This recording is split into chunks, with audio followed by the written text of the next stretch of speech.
Hello guys, നമ്മൾ ഇന്ന് ഉണ്ടാക്കാൻ പോണത് മാഗിയാണ്. അത് കൊറിയൻത്തെ എന്ന് പറയണേ, പക്ഷെ ഇന്ത്യത്തെയാണ്. പക്ഷേ നമ്മള് എരിയില്ലാന്ന് ഗൈസ് ഉണ്ടാക്കാൻ പോണത്. അതാണ് ഇതിന്റെ സ്പെഷ്യല്. അപ്പോൾ നമുക്ക് ഉണ്ടാക്കി തുടങ്ങാം. ഹലോ ഗൈസ്, നമ്മൾ കുറച്ച് ഫസ്റ്റ് തന്നെ എണ്ണ ചട്ടിയും ചൂടാക്കിയിട്ടുണ്ട്. എണ്ണ വെച്ചിട്ട് എന്നിട്ട് നമ്മൾ ഉള്ളിലാണ്.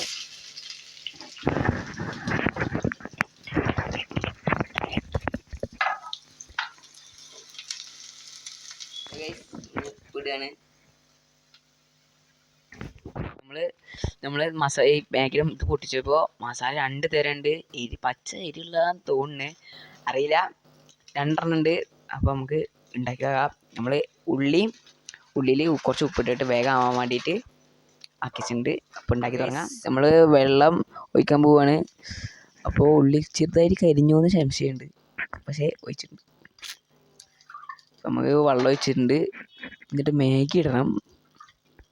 ഒരു ഗ്ലാസ് എന്ന് പറയാൻ പറ്റില്ല, ഒരു 3/4 ഗ്ലാസ് മാഗി ഇടാൻ പോവാണ്. ഒരു പഴയ മാഗിനെക്കാട്ടി ഒരു കട്ടി കൂടുതലുള്ള മാതിരിയാണ് ഈ മാഗി. അപ്പോൾ നമുക്ക് മസാല ഇടാം. തീയൊന്ന് കുറച്ച് കൂട്ടി കൊടുത്താൽ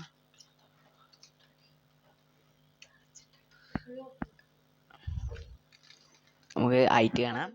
പച്ചത്തെ കുറേ കഷ്ണങ്ങളും കാര്യങ്ങളൊക്കെ ഉണ്ട്. അതൊക്കെ എന്താന്നാവോ, വെറുതെ ഉള്ളിയൊക്കെ വെട്ടിയെന്ന് തോന്നുന്നു.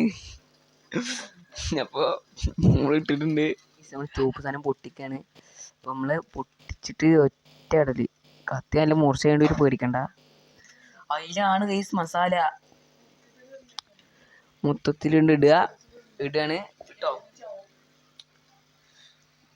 യോ, ആകെ കുറച്ചേ ഉള്ളൂ അല്ലേ. ഗൈസ് മസാല ഇട്ടിട്ടുണ്ട്. ചോക്കൊന്നും തന്നെ ആയിരിക്കും. ഓറഞ്ച് തന്നെ ഇരിക്കുന്നുണ്ട്. ഓ, എന്തൊക്കെയൊരു മാതിരി മുളകിൻ്റെ സാധനങ്ങളൊക്കെ ഉണ്ടല്ലോ. ഗൈസ് ആവട്ടെ, കായിട്ട് കാണാവേ. കുറച്ച് മുളക് പൊടി നമ്മൾ ഇട്ട് കൊടുക്കുന്നുണ്ട്, എക്സ്ട്രാ എരിഞ്ഞെണ്ണം മരിക്കട്ടെ. കുറച്ച് കുരുമുളക് പൊടി കൊണ്ട് ഇട്ടിട്ടുണ്ട്. എന്നാൽ കുറച്ച് കുരുമുളക് പൊടി ഇഷ്ടമുണ്ടാവും, ചിലപ്പോൾ ഇഷ്ടമുണ്ടാവില്ല. എനിക്ക് നല്ല ഇഷ്ടമാണ്, അതുകൊണ്ട് ഞാൻ കുരുമുളക് പൊടി ഇട്ടിട്ടുണ്ട്. കായിട്ട് കാണാവേ ഗൈസ്. ഇപ്പം നമ്മൾ ഉണ്ടാക്കിയിട്ടുണ്ട്. നല്ല ചുവന്ന് തന്നെ ഒരു വൃത്തിയിട്ട മണം വരുന്നുണ്ട്. പക്ഷേ തിന്നോട്ടെ, ടേസ്റ്റ് നോക്കട്ടെ. നമുക്ക് തിന്നോക്കാം.